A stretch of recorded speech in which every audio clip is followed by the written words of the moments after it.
Balik lagi bersama saya Ani Irfan Channel. Oke, di video kali ini saya akan merangkum seluruh alur cerita dari film Tales on Tales. Film ini dirilis pada tahun 2009. Film ini mengisahkan tentang sebuah keluarga yang pergi ke rumah kedua mereka yang berada jauh dari kota, tepatnya di tengah hutan. Jika kalian penasaran dengan kisahnya, tonton terus video ini sampai selesai.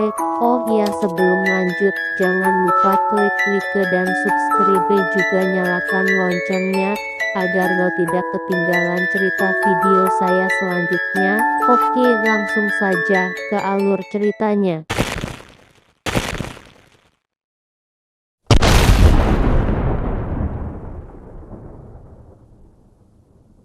Di awal film, kita akan diperhatikan dua orang penjahat yang sedang dibawa oleh dua orang polisi menuju ke kantor. Ya, penjahat tersebut bernama Bernam Crook. Ketika mereka berhenti di palang kereta api, tiba-tiba mobil tersebut ditabrak mobil lain dari arah samping.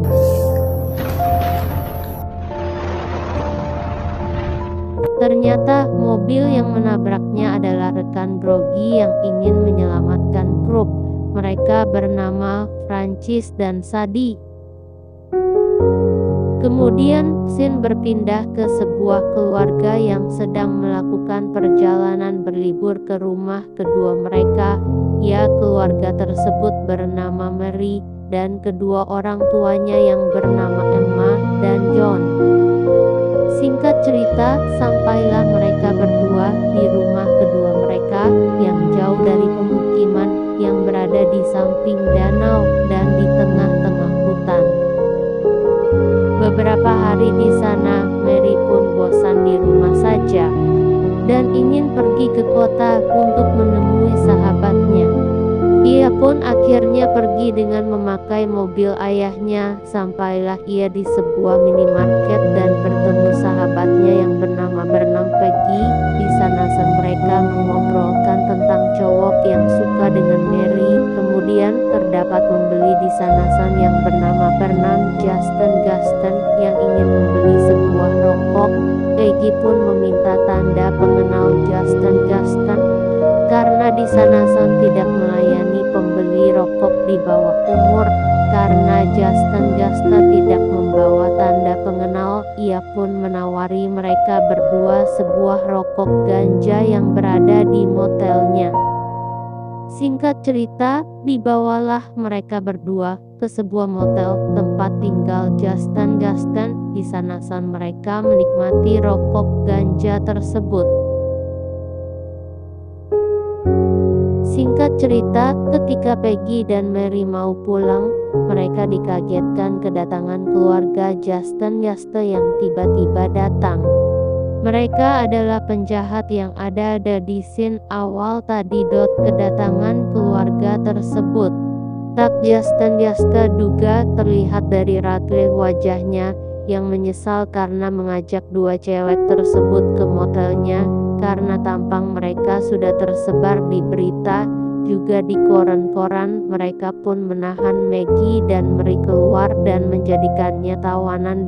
Karena mereka takut akan ketahuan keberadaan mereka. Berhubung mereka adalah buronan yang dicari-cari, mereka pun pergi meninggalkan kota menggunakan mobil milik Mary dan membawa Mary dan Peggy juga.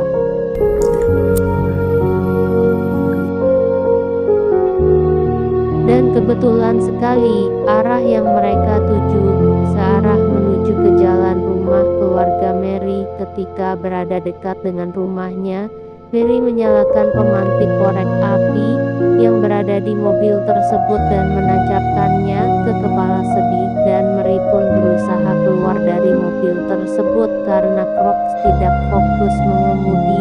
Akhirnya mereka terjun ke jurang dan menabrak sebuah pohon.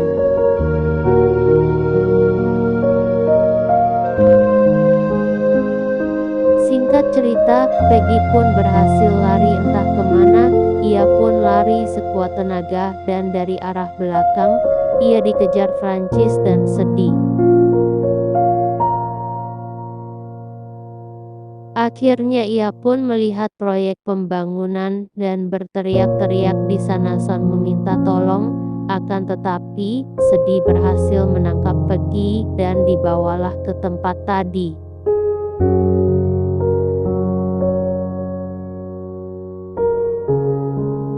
Kemudian mereka di sana dikumpulkan, lalu Kurt memaksa Justin untuk memperkosa Mary. Dan ketika Mary akan diperkosa, Peggy bicara sesuatu yang membuat Kurt marah dan Peggy pun ditusuk perutnya sampai mati.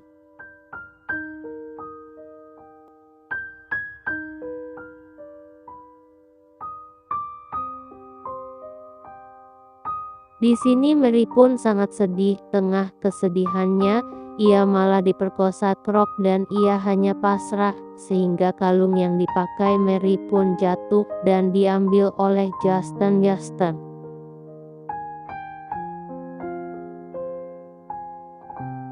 Mary pun berusaha berdiri dengan menggenggam batu. Ketika Krok lengah, ia pun memukul Krok dengan batu. Ketika Krok lengah, ia pun memukul batu tersebut dan lari menuju danau. Mary pun berenang pergi menjauhi keluarga tersebut. Truk dan keluarganya mengejarnya dan menembakinya. Dan Mary pun terkena tembakan di bahunya dan tewas di danau tersebut.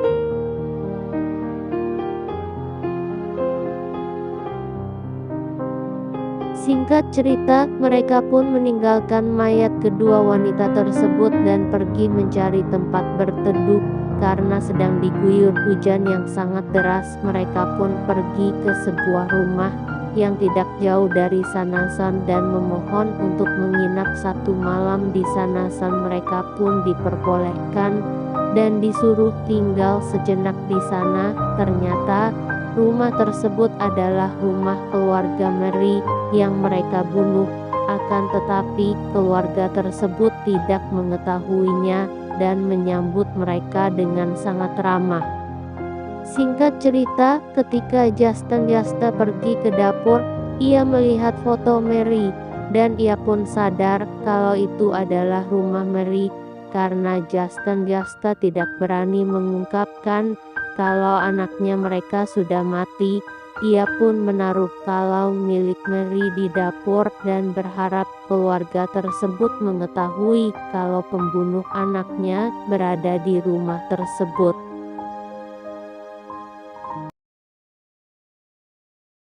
Singkat cerita, ketika selesai mengurus rumah yang ditempati keluarga Krog, Emma dan John pulang ke rumah yang satunya, dan saat mereka mengobrol, mereka mendengar pintu yang sedang diketuk dari luar.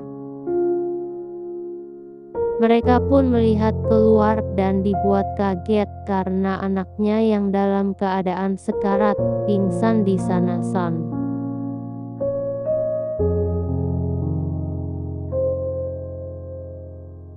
Ternyata Mary masih hidup dan berusaha menyeret tubuhnya untuk pulang ke rumah. Emma dan John membawa Mary masuk dan mencoba menyelamatkannya. Dan mereka menyadari bahwa Mary menjadi korban pemerkosaan dan terdapat luka tembak di bahunya. Saat Emma pergi ke dapur untuk mengambil kain, ia melihat kalung yang dipakai Mary waktu ia berangkat ke kota tadi pagi. Ia pun menceritakan ke John bahwa anak yang bernama Justin yang menaruh kalung tersebut.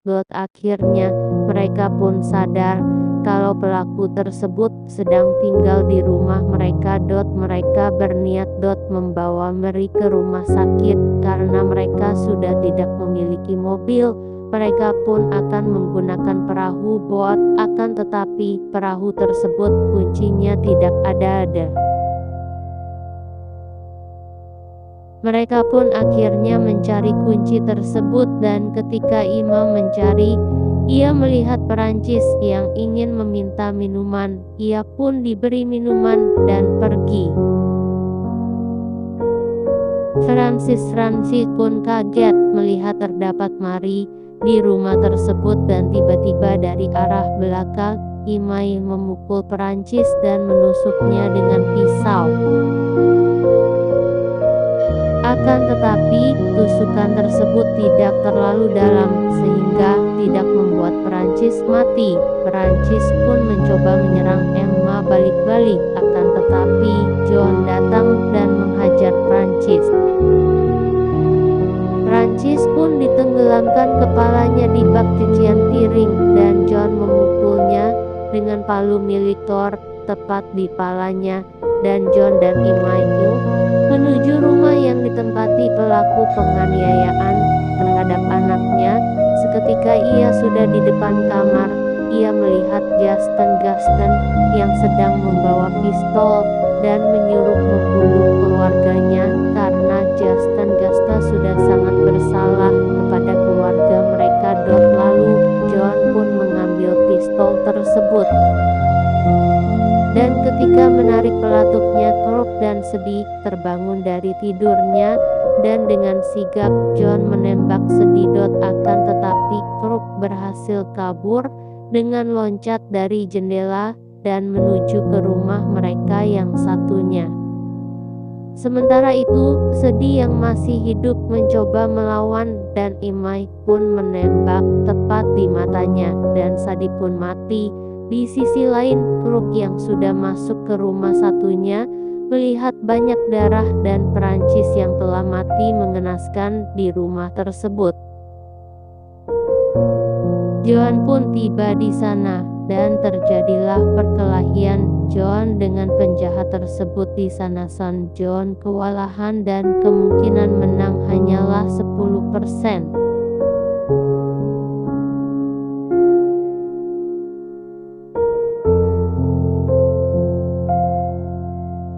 Tapi tiba-tiba dari arah belakang Kruk muncul Gaston yang menodongkan pistol dan menembaknya, akan tetapi pelurunya tidak mau keluar. John yang melihat Kruk yang tengah lengah segera memukul John dan membuatnya pingsan.